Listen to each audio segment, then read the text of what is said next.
local man found that his elderly mother's finances had been stolen, and the alleged suspect is a family member. As WMAR 2 News' Mallory Safaste reports this morning, this type of theft is not as uncommon as you might think, and she has some tips on protecting your loved ones, because if it matters to you, it's a matter for Mallory. Lottie Jones had saved for retirement. She was nearly debt-free. Now her family says this incident has set her back financially as well as mentally. Lottie Jones loves looking at the water. She lived nearby in Virginia Beach, but her son Daniel Furby was over 200 miles away. He checked up on her and she had her other son whom she lived with.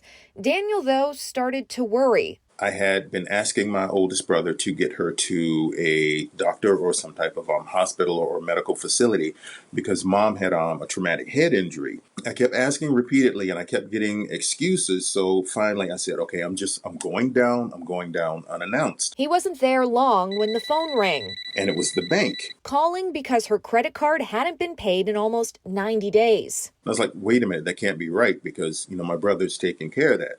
She's like, no, it's almost 90 days and it's X amount of dollars.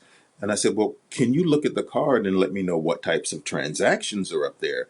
And none of it had anything to do with household, like utilities or groceries or anything like that. He began digging into other account statements. And as I started going through the list, there was like hundreds, and then it started being thousands of dollars that were taken out over time.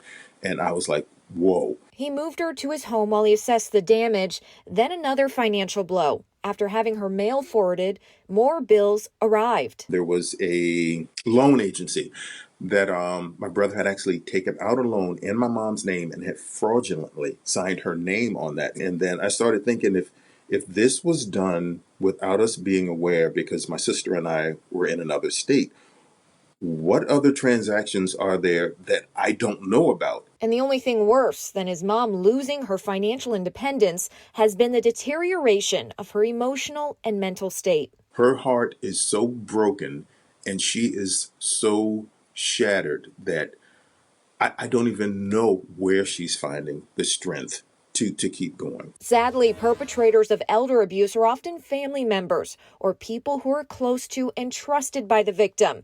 And abuse may go unreported because the person relies on their abuser for everyday functioning, or they're afraid, ashamed.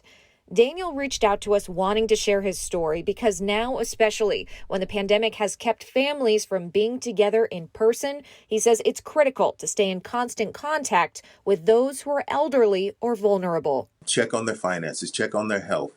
Even if you can't physically go into their property, go outside the property. If you have a cell phone, call them from outside so you can hear their voice, so you can know they're doing all right. Daniel has filed a police report against his brother, but it's considered a civil dispute and courts are backed up. He's also had a hard time recovering his mom's money, even though it's been reported as fraud. He set up a GoFundMe to try and get her back on her feet.